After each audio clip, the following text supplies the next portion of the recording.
Hey guys, thought I'd do a little bit of a clip showing you how you can use this 90mm stormwater pipe in these 3-inch Uniseals without doing your head or your back in.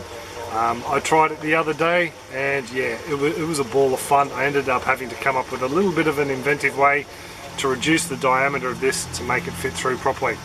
Now, to just show you why I was having issues, if you can see the thickness of the wall on this pipe here, this is actually 80mm pipe. It's an offcut I luckily got very cheaply from a local plumbing supply, and this is the stormwater pipe. Stormwater pipe has a very thin wall. The pressure pipe, because it's dealing with pressure, has a very thick wall, probably about 4 times as thick as this stormwater stuff. So what that allows you to do is make a nice chamfer around the outside, around about 15 degrees. That's what Uniseal recommends, and that aids in just starting off the pipe through the Uniseal. Makes life a lot easier. The problem with the stormwater pipe though, as you saw, it has a very thin wall, very hard to get a nice, a large enough angle on there to be able to start it off on the Uniseal. I couldn't do it the other day by itself, so I had to come up with a bit of an inventive way to do it. Basically, it was very easy. I stuck a hose clamp around the outside of the pipe, heated up the pipe with a heat gun, which I had to buy for reclaiming some parts for the aquaponic system, and then tightened up that hose clamp, and that basically reduced the diameter of the pipe small enough so I could push it through the Uniseal and start it off. Worked fantastically. Now, a smarter person than I, thanks Bo, commented in that clip, and he mentioned that it would be a good idea to make up a little mold or a little die so you could come along and make as many as you want without having to worry about the hose clamp.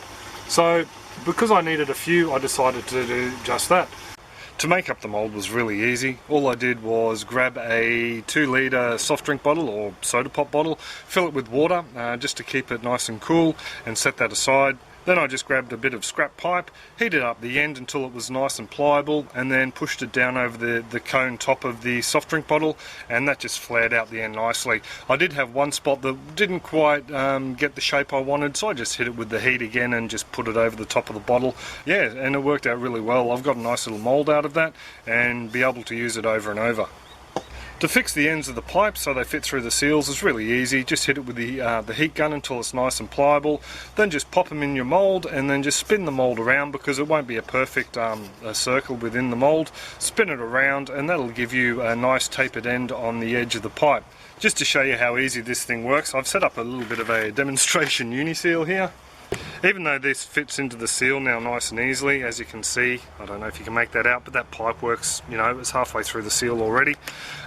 It does help if you add a little bit of lubricant. In our case, I'm just using water with a drop of dishwashing liquid in it. It's a pure soap one. So just push that through, and then just a matter of rocking it from side to side, and the pipe is in. So there you go, the pipe is in the seal, takes a couple of seconds, and there you go. Really easy. So with the pipe work going in the base of the radial flow filter, I made sure there was enough pipe work on this to account for this reduced size. Came back with the reciprocating saw or the saber saw and just chopped this off. Would have been a bit hard to do it with the hacksaw, but yeah, that way I got 2 nice square fittings, ends of pipe, sorry, one on the internal, one on the external, and the fittings stick on nicely. I did the same with the sump tank in the new Aquaponics build. I made sure there was enough on there so I could chop it off so I can have pipe work on both sides. So there you go. It is a really easy way to get this thin wall pipe through these seals.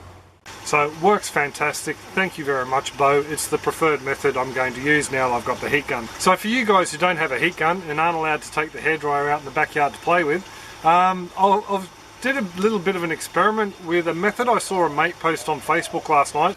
Mate on Facebook, he posted a picture connecting 2 sump tanks, IBC sump tanks, using this 3-inch or 90mm pipe. And what he did is he cut a load of slits through the end of the pipe using a cut-off wheel and a grinder, I think.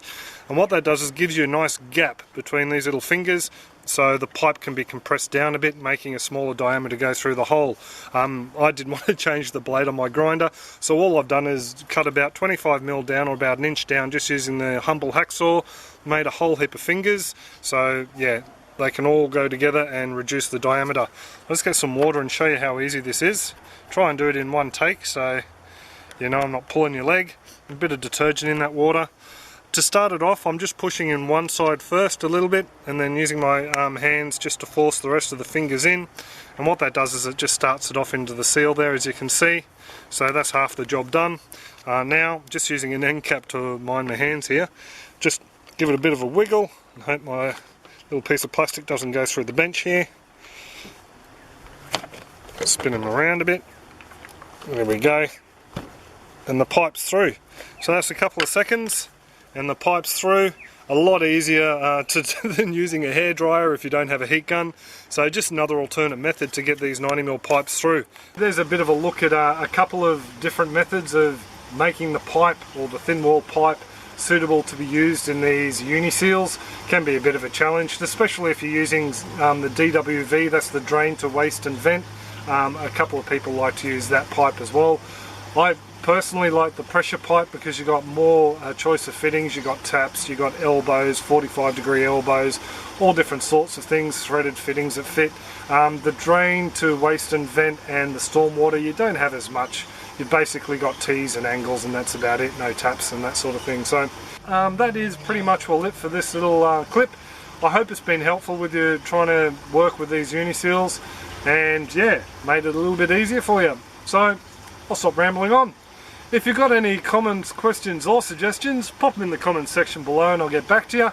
Other than that, I hope you all have a fantastic weekend or week, depending on when you view this, and I shall catch you later. Cheers guys.